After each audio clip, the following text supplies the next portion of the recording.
What's going on, guys? My name is Steve. Thank you for stopping by my channel. Today we're going to be reacting to why are manual cars popular in the UK and Europe. A while back I reacted to a few different videos about driving in the US versus the UK, and I definitely noticed in the comment section of those videos that it seems like most of you guys in the UK definitely drive manual cars much more often than you do automatics. And I've been really curious about why that may be. In the US, we definitely drive automatics much more often than we do manuals. In fact, I'm not even sure if you can actually buy most brand new cars with stick shift.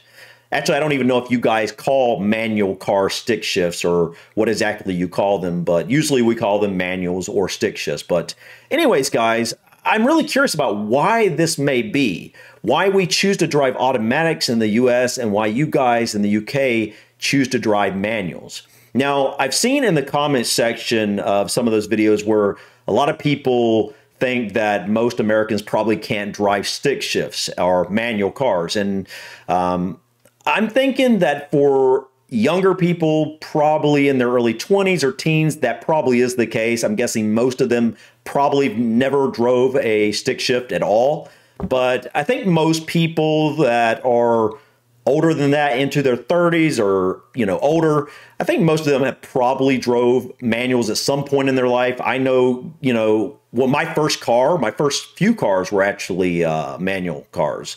So I drove stick shift for quite a while, a number of years, but currently I drive an automatic. I prefer automatic, being someone that has drove both manuals and automatics.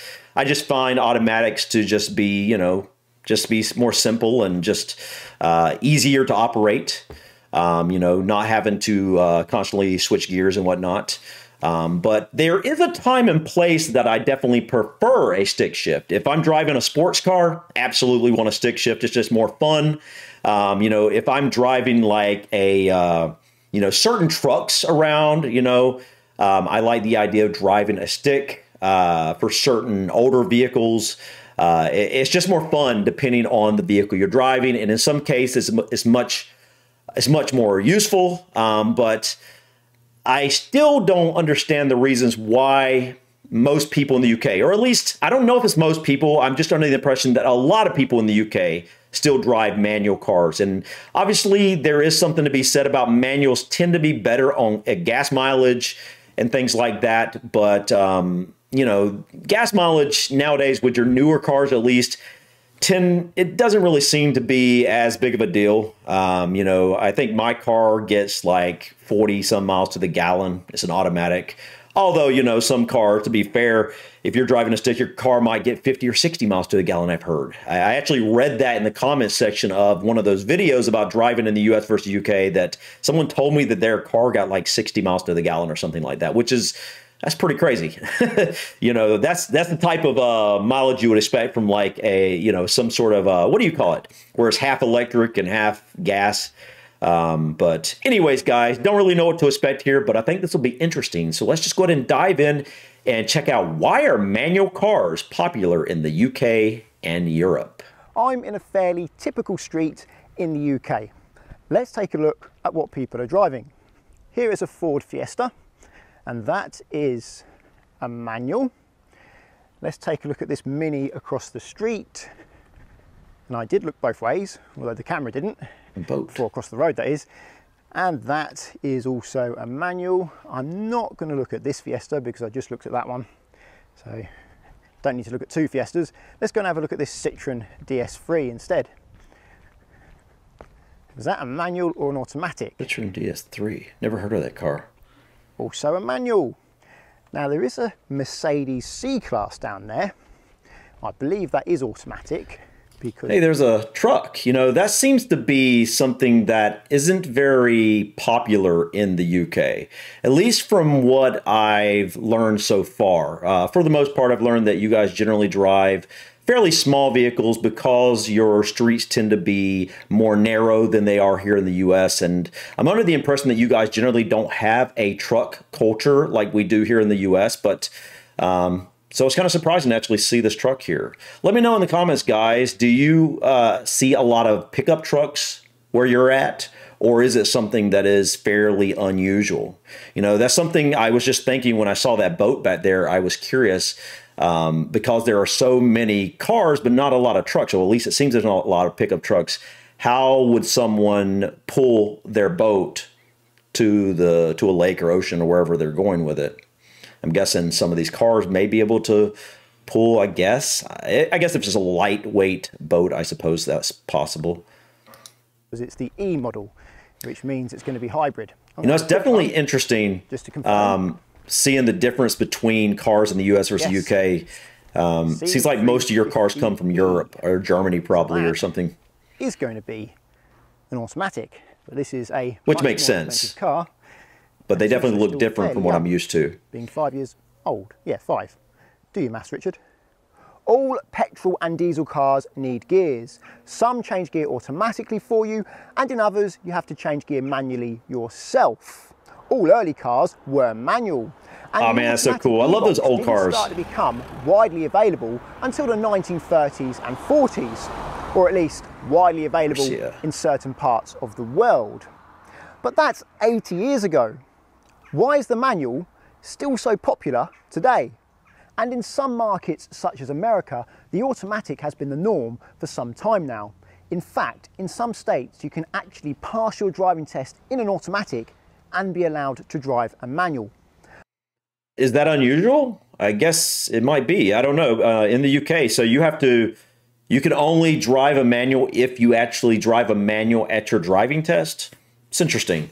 I mean, I guess it kind of makes sense, honestly, but it's definitely not something I had to do when I got my license. I believe that, yeah, I believe even way back then, it was actually an automatic that I learned on. And then I actually had a manual that I had to drive, you know, for my first vehicle. So it's interesting. I don't know why they don't do that. I've actually never heard any state that I know of where you actually have to go and drive a manual in your driving test to be able to drive a manual on the road. I'm sure the states might exist, but I've just never heard of it before. This is the first. This reminds me, I want to learn about, you know, kind of the process of taking a driving test in the UK and, you know, what that looks like to actually, you know, what's it like to be on the road as you're, you know, learning, so to speak, with an instructor or whatnot and trying to pass your test. Let me know in the comments, guys, if you have any videos that you think would be good on helping me see what it's like to actually go through a driving test in the UK. I can only guess this can be allowed because there's so few manuals that it's not a major safety concern. Yeah, but that's true. In the UK, most small, cheap cars are manual. So if people in the UK could pass in an automatic and then drive a manual, we would have somewhere between 500,000 and 700,000 new drivers each year passing in automatics with no manual experience, taking to the road for the first time in their manuals. Oh my goodness. And in a country that has a population of only around 67 million, okay, that's a lot of drivers who don't know how to control their car. That could be quite chaotic. In the UK, the manual gearbox is in decline. In 2010, 20% of new cars sold were automatic. And back then, that was considered a lot.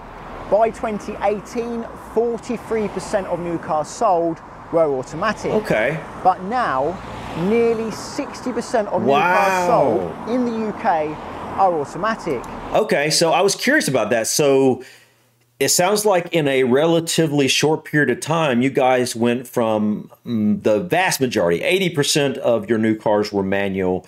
And then like a little over a decade later, only 40% of your new cars are manual.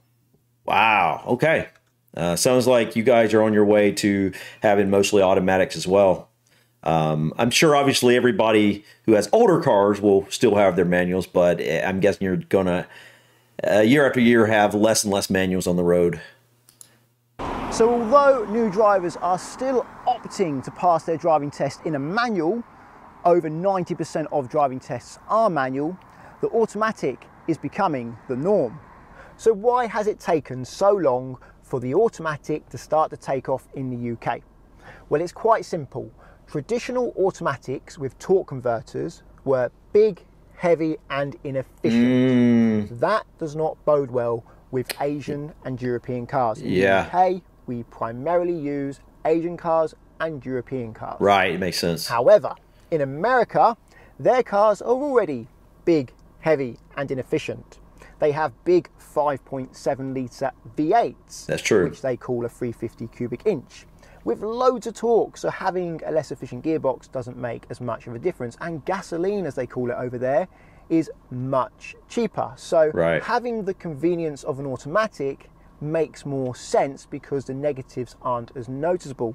That's true. However, okay, makes sense. If you were to put a traditional automatic in, say, something like a 1.1 litre Ford Fiesta from the 1980s, it's going to drive like you've left the handbrake on. But in the early noughties or 2000s, something started to change. It was out with the traditional torque converter planetary gear automatic and in with the robotized manual.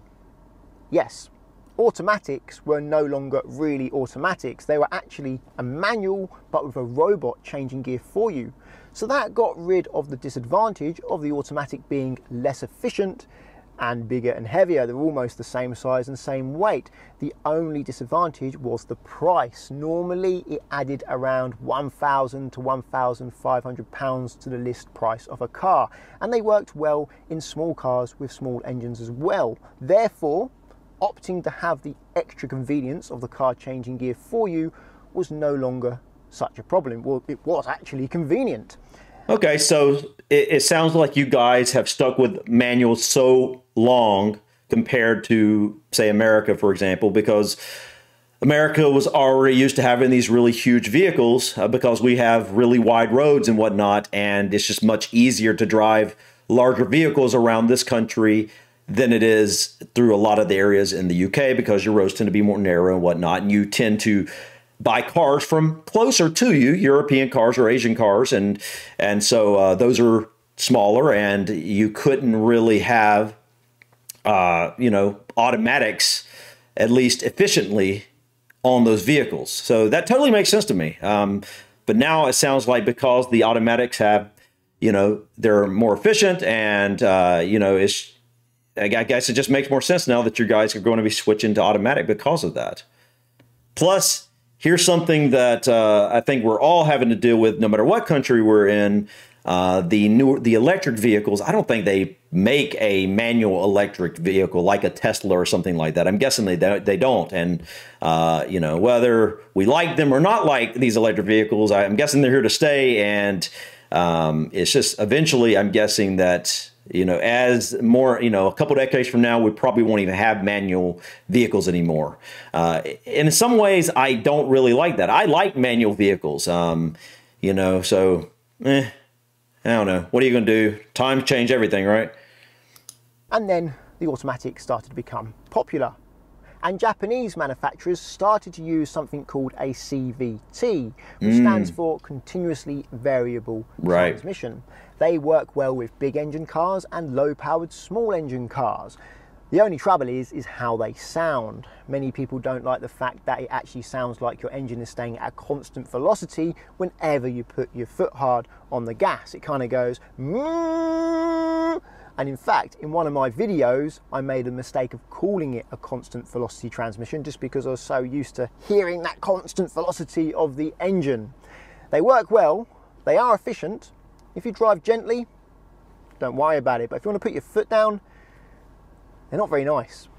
So the reason why it's taken so long for automatics to become popular in the UK is simply because the technology to make a lightweight, low-powered car, which is most of the cars in the UK, automatic yet still drive in a decent way, has only become widely available recently. But does that mean you shouldn't bother learning manual? You should just learn automatic because all cars are going to be automatic. You should definitely learn. Well, the manual is going to be here for a bit longer than you may think. They're going to be sold up until 2030 minimum, when the petrol and diesel ban comes in, and that ban essentially bans manual. However... What? Petrol and diesel ban? What? There's going to be a petrol and diesel ban. Oh, he's basically talking about on cars sold, not you're not going to have petrol or diesel in the country, but so are they literally trying to make it to where by 2030 all vehicles in the UK are electric? And is this just the UK or is this other parts of Europe as well? Okay, wow, that's man, okay. However, that may be delayed. You never know. But let's say the ban happens in 2030, then those cars are still going to be on the road for 10 to 20 years after that. I'm going to have to look at that. So the manual car will still be popular for quite a while yet. You just won't be able to buy them. Getting a manual license does give you the freedom to drive whatever car you want. However, of course, learning automatic is easier. But is there another advantage to driving a manual? Or is it all just about the money? It's fun. It's not just about the money. It's about the experience. Yeah, right. That's what I'm saying. If you're brought up around manuals, learned to drive a manual, subsequently got good at driving a manual, and live somewhere where you're not constantly in nose to tail, bumper to bumper traffic. Right, yeah. You actually have access to some relatively quiet roads with a half decent speed limit. You may also enjoy driving a manual. It's not guaranteed, of course, not everyone does. It's not everyone's cup of tea. But there are plenty who do. And as a result, with great British country roads, that does look fun. The manual has stayed strong for years. Even though... Yeah, I gotta say, seeing him drive this manual makes me miss driving a manual a little bit. Don't get me wrong, like I said at the beginning of this video, I like driving an automatic, you know, I prefer it. It's simpler, but there are times where, you know, you get out on these stretches out on these country roads and stuff, and it's like, you know, having a manual is just fun, man. And also, you know, it's just, if you know how to drive a manual, you know, if you're good at driving a manual, you can, you know, you can get up to speed faster and, you know, things like that. It's just, there are some benefits that I do miss, but you know, it is convenient to just have automatic. So it's just, I like the automatic, but I do miss the manual from time to time. Realistically, the economy and how much people earn in this country means that automatics aren't really out of the question. It is a bit of a choice. Now, I could be driving down this road in an automatic, but I know from experience I won't be having as much fun. There is a sense of joy from the achievement of achieving the perfect gear change. There is, I remember that. The downshift rev match, the heel and toe rev match, under braking,